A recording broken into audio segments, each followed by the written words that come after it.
영원한 그 사랑 가슴에 손을 얹고 찬양합니다. 영원한 그 사랑 예수.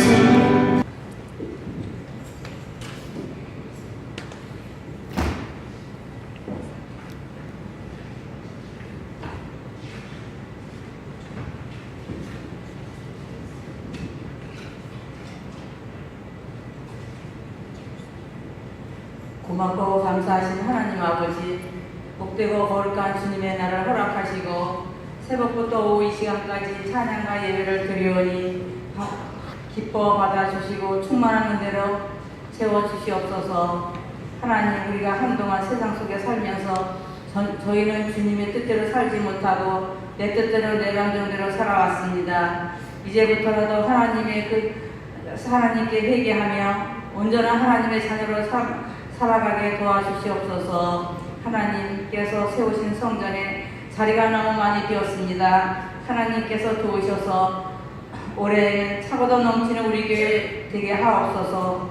하나님 아버지, 우리의 교우들이 병상에서 고통받는 하나들이 너무나 많습니다. 하나님, 우리의 기도를 들어주시어서 건강이 회복되게 하시고 우리와 같이 예배드리게 하여 주시옵소서. 이 시간에 하나님의 말씀을 전하신 목사님 은혜가 충만하게 하시옵고 능력으로 인도하고 말씀으로 듣는 우리에게 깨닫고 순종하며 행할 수 있는 시간 되게 하옵소서. 사랑이 많으신 예수님의 이름으로 기도드립니다.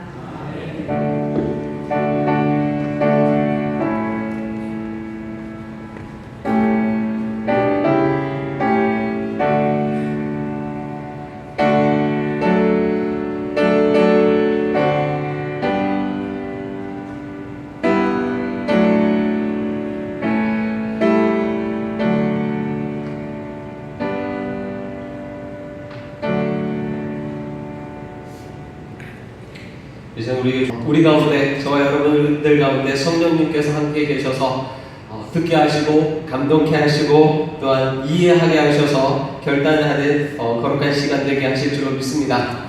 어느 교회 가든 첫 설교가 가장 부담되는 것 같아요. 네, 첫 설교 할 때는 늘 원고가 눈에 안 들어오고 무슨 얘기했는지도 잘 모르는 나름 충주교회에서의 첫 설교는 새벽 예배 때 시작이 됐습니다. 첫 새벽기도 설교가 긴장되어지는 그때 무슨 일이 있었냐면요, 전날 컴퓨터를 새롭게 좀 정리를 했습니다. 정리를 하고 이제 새벽기도 말씀을 딱 준비를 해놓고 퇴근을 했죠. 새벽에 와서 프린트 명령을 내렸는데 프린트가 안 되는 거예요. 시간이 이제 20분 남았습니다. 네, 4시 40분 안 됩니다. 계속해서 프린트 명령을 내렸는데도 프린트가 안 됩니다. 5분이 지났습니다.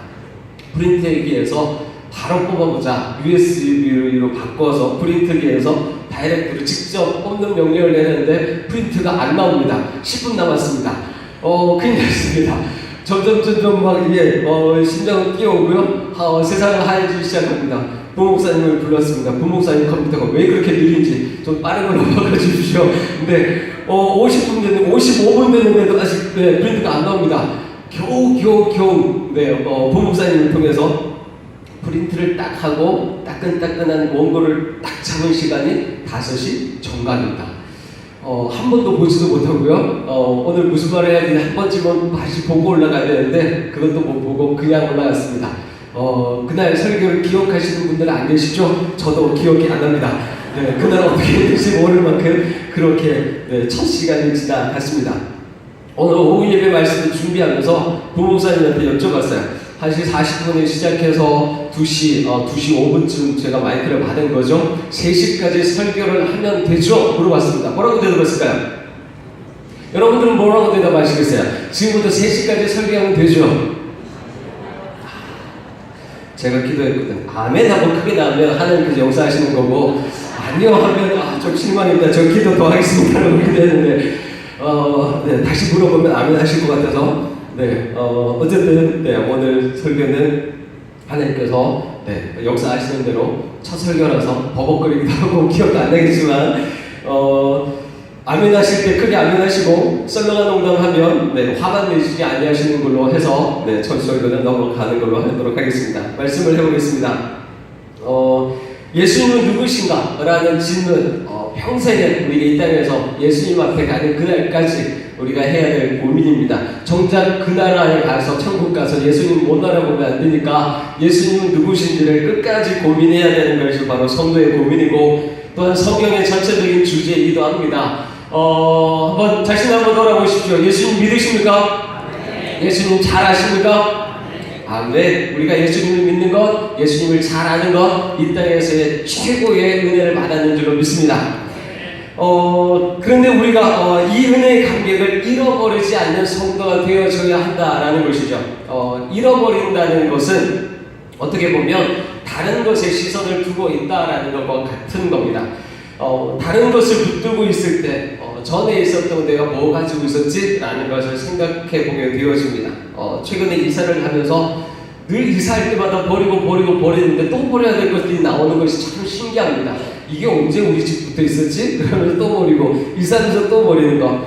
잃어버린다는 것도 비슷한 것 같습니다.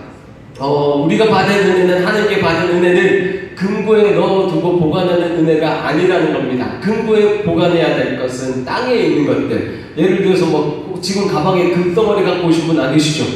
그죠? 다이아몬드 3개 갖고 다니시는 분 안 계십니다. 그런 건 어디 보관해야 돼요? 금고에 잘 보관해 두어야 합니다.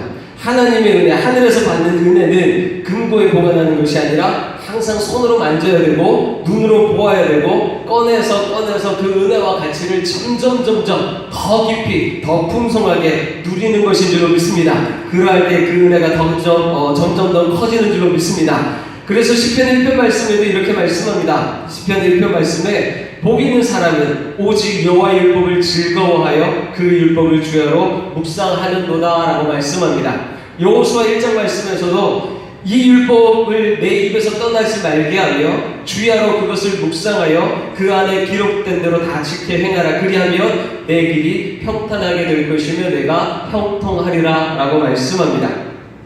그런데 가만히 보면 우리가 하나님 앞에 받은 은혜는 참 작은 것 같이 보입니다.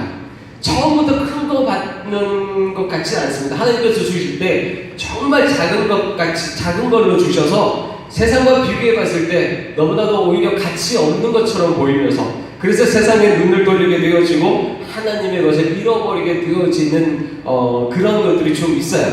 그런데 그것이 하나님 나라의 특징입니다. 아까도 말씀드렸듯이 하나님의 나라의 은혜는 계속 만지고 계속 보고 계속 경험하면 점점 커져서 세상과 비교할 수 없는 그런 은혜임을 깨닫게 되어지는데, 그것이 바로 하나님 나라의 특징입니다. 하나님의 은혜는 우리의 믿음의 분량만큼에서 시작되어지는 겁니다. 그런데 가만히 생각해 보십시오. 하나님은 우리 눈에 보기에 작은 것처럼 보이는데 하나님은 작은 거 주셨을까요? 큰 거 주셨을까요? 원래 대답 안 하십니까? 네, 작은 거 주셨을까요? 큰 거 주셨을까요? 큰 거 주셨습니다. 작은 거 주셔서 작게 보이는 것이 아니라 큰 거 주셨는데 우리는 작게 보인다라는 거예요. 요한복음 1장 말씀에 예수님에 대해서 이렇게 소개를 합니다. 예수님에 대해서도 소개를 할 때 요한복음 1장에서 얼마나 큰 분으로 소개하냐면, 예수님은 하나님이시고 모든 만물은 예수님으로 말미암아 지음바 되었으며 예수님 안에 생명이 있다라고 처음부터 이야기하고 있습니다. 어마어마하게 크신 분이시죠. 세상과는 비교할 수 없는 엄청나게 크신 분이 바로 예수님이십니다. 그분이 어둠 가운데 오셨는데 어둠은 깨닫지 못하고 영접하는 자가 없었다라고 이야기합니다. 그런데 가만히 보시면 예수님께서 오실 때 작은 것부터 시작됩니다.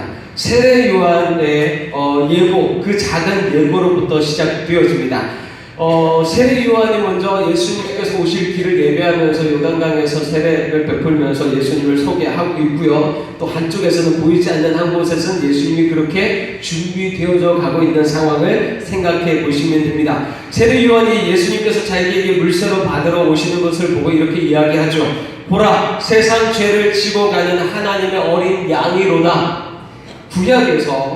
구약에서 세례 요한은 신약 시대에 사는 사람이지만 구약의 선지자죠. 구약의 마지막 선지자입니다. 그래서 메시지를 가만히 보면 구약에서는 죄와 양은 죽음과 관련되어 있다는 것을 우리가 알게 되어집니다. 그렇게 예수님은 구약 성경에 예수님께서 오실 그 시작과 어떻게 사역하실지에 대한 중간과 예수님께서 어떻게 일을 마치실 그 마지막까지 다 소개를 해주고 있습니다. 시간 관계상 그 이야기는 그 말씀 구절 찾는 것은 생략을 하고요. 이미 성경을 쓰시고 성경을 많이 읽으셨으니까 구약에서 예수님에 대한 예언의 말씀들도 많이 아실 겁니다. 하나님은 예수님에 대해서 그 시작과 중간과 결말을 다 이야기하셨는데 사람들이 알까요, 모를까요? 정작 세례요한이 와서 보라, 세상 죄를 지고 가는 하나님의 어린 양이로다 직접적으로 예언함에도 불구하고 사람들은 알지 못한다라고 이야기하고 있습니다. 예수님의 사역도 너무나도 작게 시작합니다. 예수님은 크신 분이시죠. 하나님이시죠. 그분이 어디에쯤 태어나셔야 될까요? 예수님 정도라면 정말 어마어마한 그 족보를 가지고 어리어리한 곳에서 태어나셔야 좀 어리시는 분이실 것 같은데 어디 태어나셨어요? 마곡간에 아무도 알지 못하고 아무도 들여다보지 않는 그 저 구석진 곳에서 아무도 기대하지 않는 그곳에서 태어나신 분이 예수님이십니다. 어릴 적에 동네에서도 그렇게 유명하지 않은 분 같아요. 어릴 적 기사는 성전에서 12살 때 율법학자들하고 이야기했다는 것밖에 안 나오잖아요. 그죠?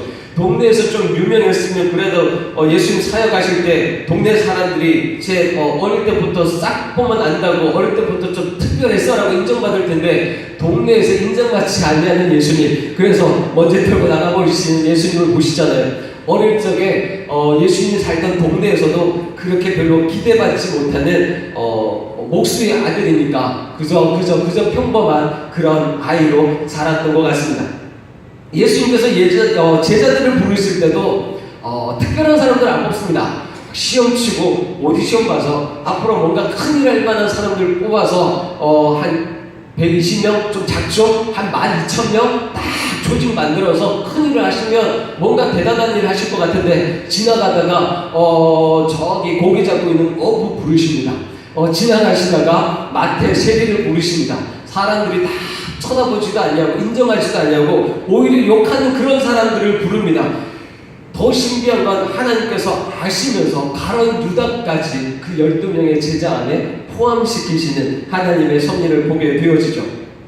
성경에서 12라는 단어는 특별한 단어이죠. 어떤 수의 의미일까요? 성경에서 12이라는 숫자는 하나님의 완전한 수가 충만하다라는 뜻을 가지고 있습니다. 원래 7이라는 숫자가 하나님의 수이고요. 그 7이라는 숫자보다 더 많은 상태, 더 충만한 상태가 가득 찬 상태가 12입니다.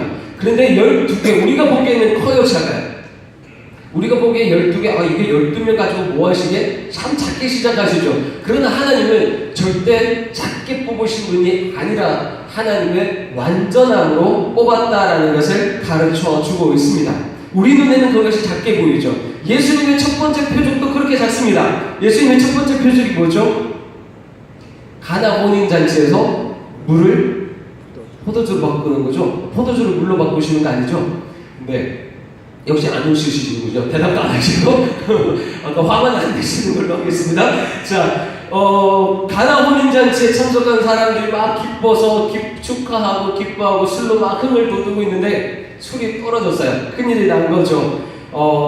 이 비유는 유대인의 혼인잔치는 메시아의 나라, 메시아의 나라를 상징하는 것이 혼인잔치거든요. 혼인잔치에서 예수님은 천국 왕국에서 영원한 기쁨과 영원한 축제를 제공하시는 분이시다라는 것을 가르쳐주는 비유가 바로 가나의 혼인잔치 비유인데 어떻게 역사하셨어요?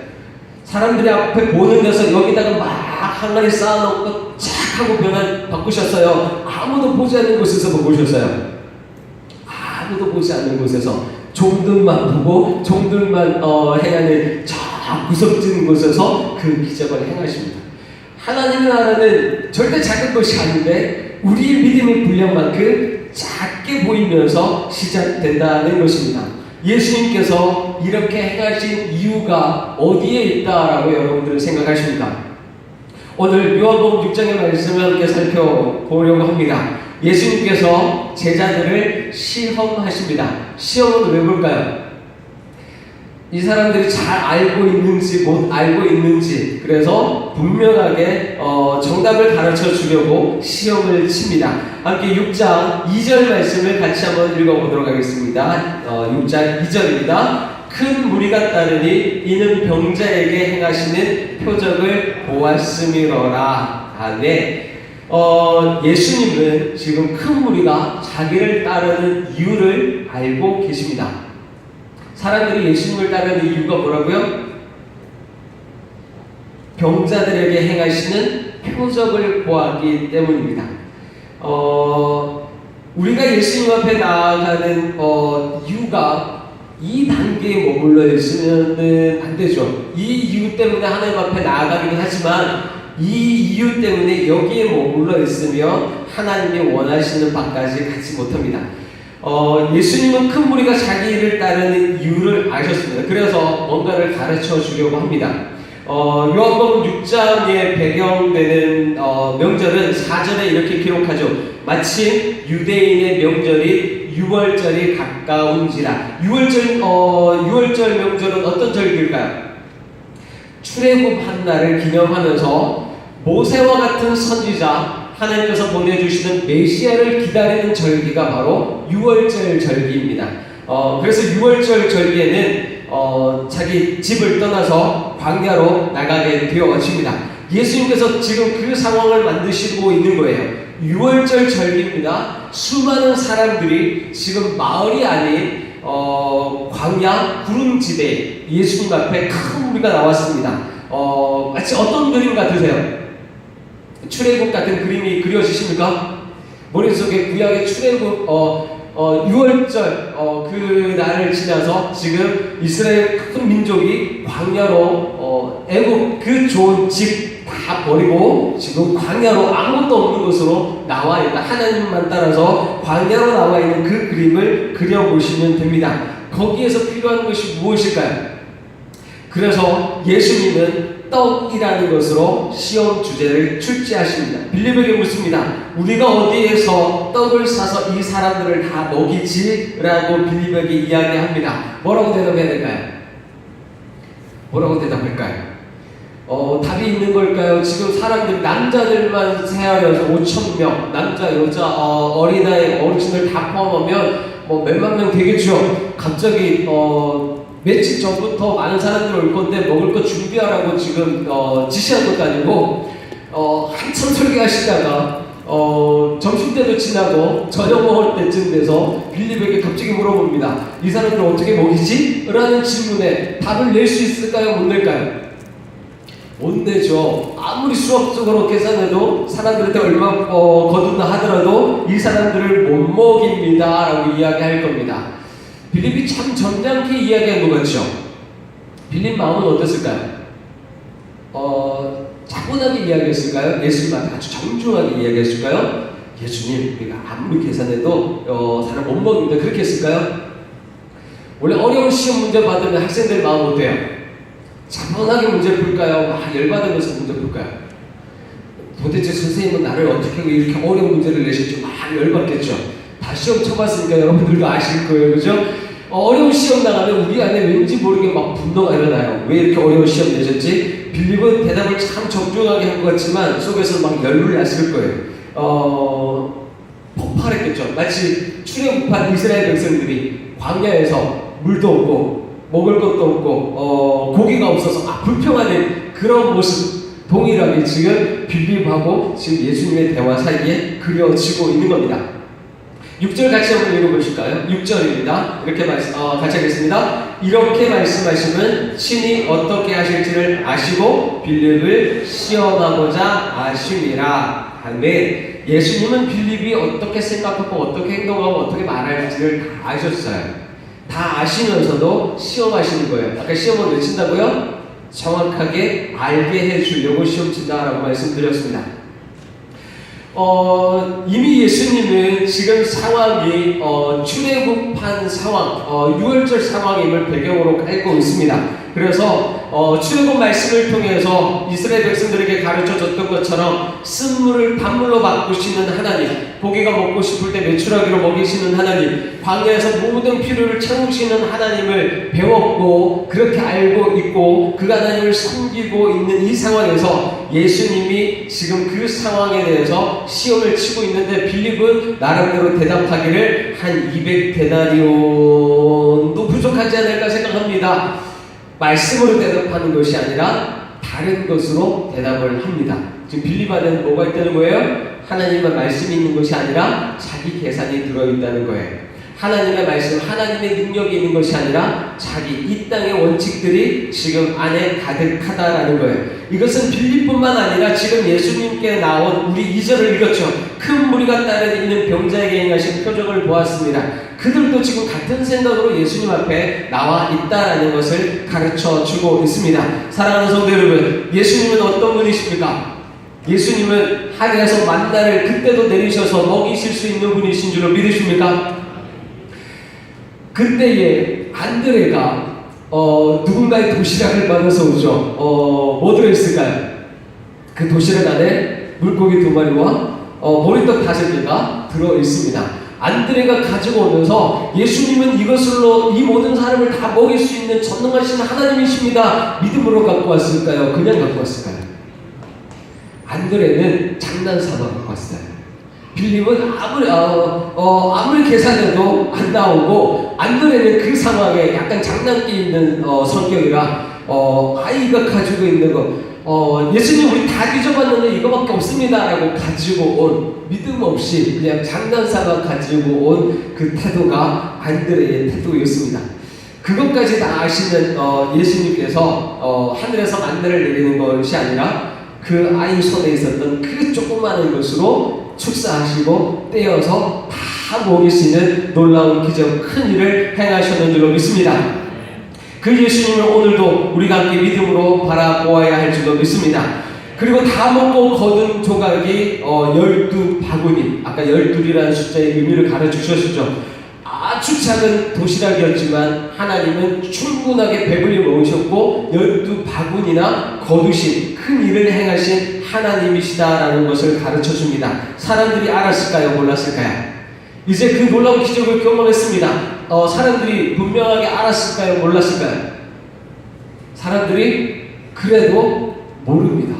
아까 예수님을 찾아온 이유가 병자들에게 행하는 표적을 보았기 때문이다라고 찾아왔습니다. 그런데 예수님의 놀라운 기적을 경험한 이후에 15절 말씀 같이 읽어보도록 하겠습니다. 15절 말씀 같이 읽겠습니다. 그러므로 예수께서 그들이 와서 자기를 억지로 붙들고 임금으로 삼으려는 줄 아시고 다시 혼자 산으로 떠나가시니라. 아멘. 사람들이 지금 예수님을 어떻게 하려고 그래요? 임금으로 삼으시려고 그래요. 정답을 맞추고 있는 것 같아요? 틀린 것 같아요? 예수님께서 하시는 의도, 예수님께서 지금 물고기 2마리와 보리떡 5개로 먹이신 그 사건에 대한 정답을 사람들이 이해한 것 같아요? 못한 것 같아요? 못했죠. 그래서 성경은 뭐라 그래요? 예수님 혼자 산으로 올라가셨어요. 이해했으면 같이 갔겠죠. 이해를 못해서 예수님 혼자 다시 기도하시러 산에 올라가시는 상황을 보여줍니다. 16절 말씀 한번 같이 보실까요? 16절 같이 보겠습니다. 저울매 제자들이 바다에 내려가서입니다. 제자들은 어디로 가요? 바다로 내려갑니다. 성경에서 바다는 혼돈의 상황입니다. 혼돈의 상징. 예를 들어서 애굽하면 무슨 상징이에요? 죄의 나라. 애굽하면 다 죄, 그죠? 바벨론, 하나님을 대적하는 그런 단어들이잖아요. 바다가 그런 의미를 가지고 있습니다. 혼돈의 상황. 예수님은 하나님을 잘 알지 못하는 상황을 지금 이야기합니다. 제자들이 예수님과 함께 산으로 간 것이 아니라 제자들은 예수님 없이 바다로 내려갔습니다. 제자들과 예수님의 가는 방향이 반대죠. 그죠? 정답을 알았다는 거예요? 몰랐다는 거예요? 몰랐다는 거예요. 그래서 17절, 18절 말씀에 보시면 17절 말씀 같이 읽어보겠습니다. 배를 타고 바다를 건너 가버나움으로 가는데 이미 어두웠고 예수는 아직 그들에게 오시지 아니하였더니 큰 바람이 불어 파도가 일어나더라. 아멘. 이것이 바로 예수님이 있는 것과 없는 것의 차이입니다. 오늘도 유초등부에서 이렇게 아이들에게 가르쳐 줬습니다. 하나님이 언제 나타나실까? 예수님은 언제 나타나실까? 그래서 창세기 1장 1절 2절 말씀을 암송하게 합니다. 1장 1절은 잘 아시죠? 태초에 하나님이 천지를 창조하셨습니다. 다 압니다. 2절은 뭐라고 있을까요? 2절은 땅이 혼돈하고 공허하며 흑암이 깊은 가운데 있고 하나님의 영은 수면 위를 운행하시니라 라고 말씀합니다. 그것이 하나님께서 우리 가운데 가르쳐주는 내가 하나님이 나타나는 원칙이다 라고 가르쳐줍니다. 하나님은 언제 나타나느냐? 혼돈하고 공허하고 하나님의 빛이 없는 정말 캄캄한 그때에 하나님은 등장하신 분이십니다. 마지막 때 예수님께서 재림하실 때도 그러할 겁니다. 이 땅에 예수님 믿는 사람들이 있을까? 믿음을 보겠느냐 하는 그 어둠의 상태. 어둠의 상태가 못 사는 상태는 아니에요. 과학기술이 발달하고 점점점 발달해서 사람들은 다 잘 살고 소통하고 세계가 하나 되어서 하나님 없이 너무너무 잘 사는 나라가 되어질 겁니다. 잘 사는 것과 어둠의 나라는 다른 거죠. 예수님을 알지 못하고 예수님을 점점 떠나가는 어둠의 그때 우리는 잘 산다고 살지만 하나님 보시기에 혼돈하고 공허하며 흑암이 깊은 가운데 있는 그때에 예수님은 다시 재림하실 줄로 믿습니다. 그 원칙을 창세기 1장 2절 말씀에 딱 정해 오신 거예요. 그때에 하나님께서 등장하셔서 하시는 일이 빛이 있으라 다시 쫙 비치시면서 나누시는 하나님의 역사가 우리 가운데 있습니다. 성경의 많은 역사들을 보면 하나님은 꼭 혼돈하고 공허하고 흑암이 깊은 위에 있는 그때에 오셔서 하나님의 구원의 역사를 이루어가는 것을 보게 되어집니다. 오늘 본문에서도 제자들이 딱 그런 상황이 있죠. 바다 가운데 큰 풍랑이 일어서 막 헤매고 있는 그런 상황 가운데서 예수님은 그때 오십니다. 어떻게 오세요? 물 위로 수면 위로 걸어서 오시잖아요.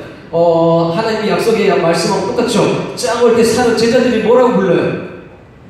유령이다 라는 거잖아요. 예수님이다 라고 막 기뻐하는 것이 아니라 유령이다 라고 그래요. 몰라서 그래요. 그것이 바로 혼돈의 때, 예수님이 오는 때와 똑같다라고 우리 가운데 말씀합니다. 우리의 모습을 돌아보기를 간절히 원합니다.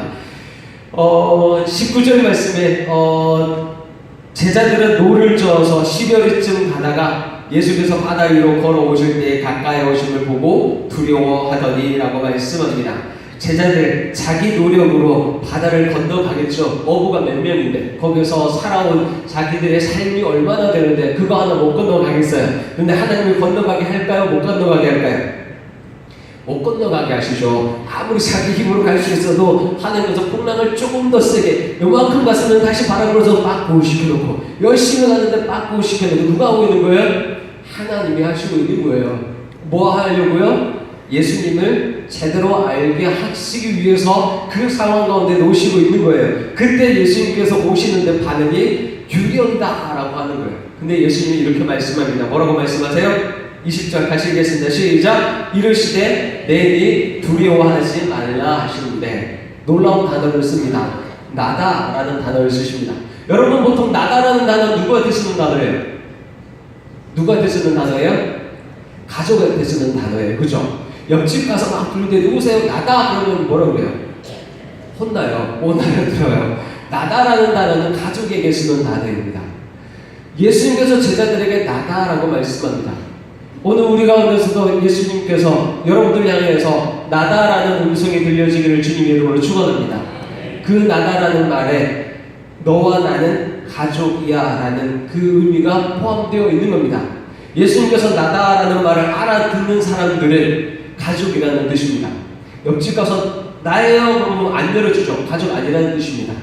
예수님께서 나다라는 말에 아멘하고 반응할 수 있는 내 심령이라면 나는 하나님의 가족이다 라고 확신하실 수 있기를 주님의 이름으로 축원합니다. 그렇게 예수님께서 나다라는 말 가운데 가족임을 확인하고 가족관계가 확인되어지면 우리 마음 가운데 평안이 있습니다.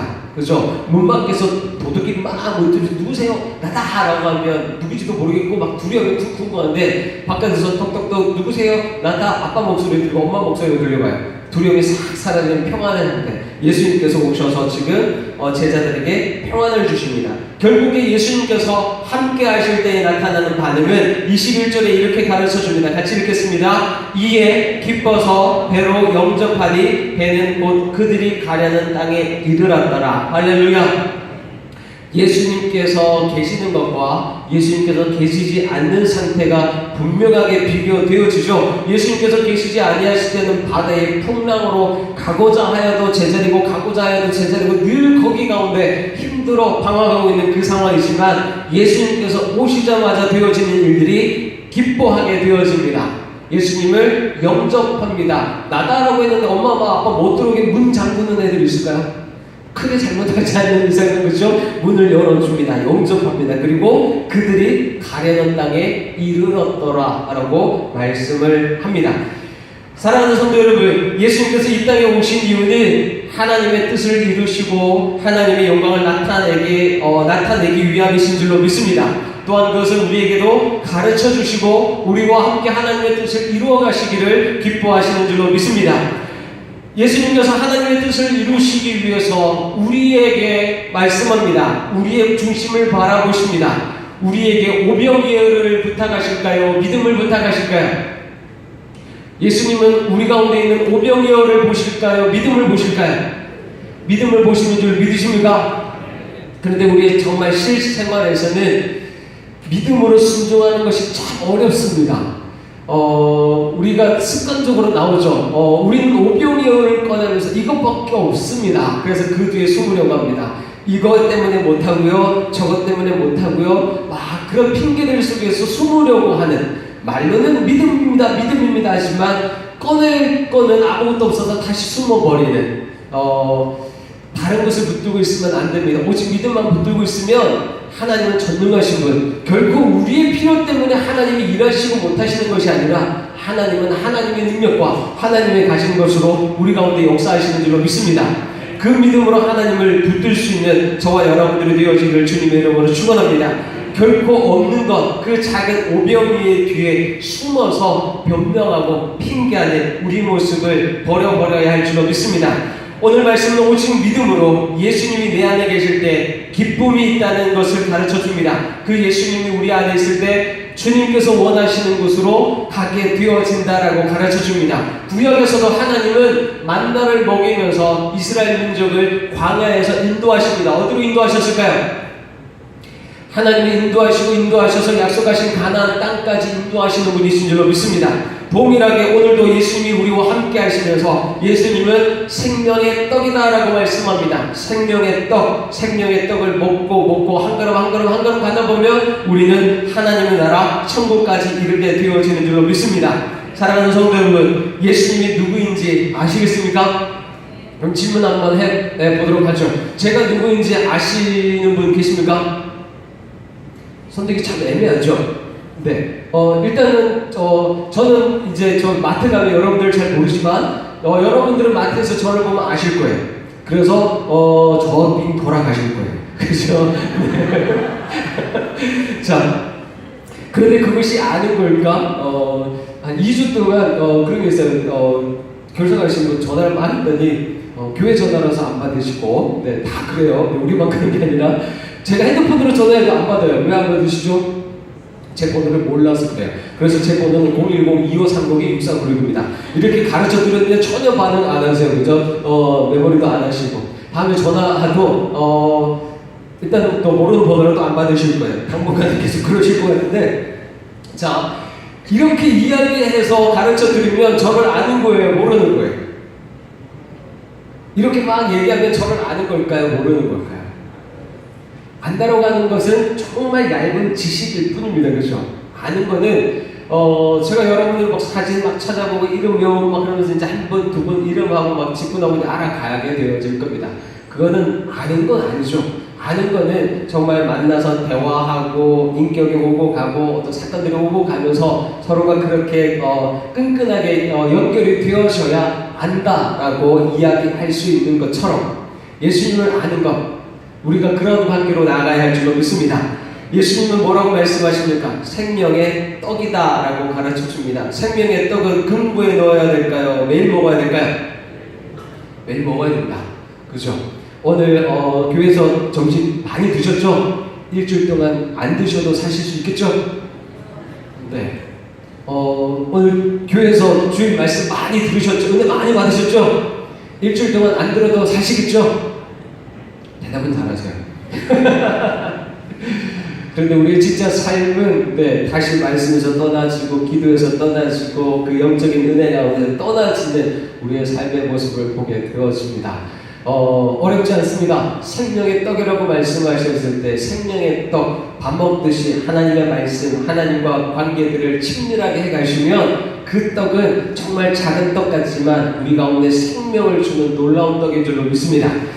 오늘 우리는 힘들게 한 걸음 한 걸음 걸어가는 것 같지만 천국에까지 인도하시는 하나님의 놀라운 역사가 그 가운데 일어나는 줄로 믿습니다. 정말 바라기는 오늘 말씀처럼 예수님은 누구이신가 그저 들어서 아는, 성경에 기록되어져서 아는 그런 예수님이 아니라 정말 우리의 삶 가운데 친밀하시고 세밀하시고 모든 것 다 아시고 그래서 모든 것 들어주시기를 원하시고 모든 것 간섭하고 함께 하시기를 원하시는 그 주님과 함께 행복한 일주일을 살아가시는 저와 여러분들이 되어지기를 주님의 이름으로 축원합니다. 함께 기도하겠습니다. 참 좋으신 하나님, 예수님은 누구이신가? 오늘 말씀을 통하여 나는 생명의 떡이다 라고 말씀합니다. 매일매일 먹어도 돌아서면 배고픈 것처럼 예수님을 생명의 떡인 줄 알고 한 번 먹어 끝나는 것이 아니라 돌아서서 보고 싶고 돌아서서 만지고 싶고 돌아서서 또 예수님을 사랑한다고 고백하고 싶은 우리의 거룩한 심령 되어지게 하여 주시옵소서. 그래서 말씀을 통하여 기도 가운데 성령 하나님의 역사 가운데 예수님 보기를 원합니다. 예수님 알기를 원합니다. 예수님 닮아서 예수 그리스도로 살아가는 것이 우리의 삶의 목표가 되어지게 하여 주시옵소서. 두세 사람이 모이는 곳마다 주님께서 함께 하신다고 약속하셨다면 내가 드러나는 것이 아니라 예수님께서 드러나셔야 할 줄로 믿습니다. 주의 몸된 교회 여러 가지 사역들을 허락하셨다면 하나님 우리 충주교회를 통하여서 예수 그리스도께서 나타나야 해서야 될 줄로 믿습니다. 바라기는 우리 모든 삶의 자리에서 오직 예수 그리스도가 우리를 통하여 나타나실 수 있도록 은혜를 더하여 주시옵소서. 모든 말씀 예수 그리스도 이름으로 기도드리옵나이다. 아멘. 성도의 교제 시간입니다.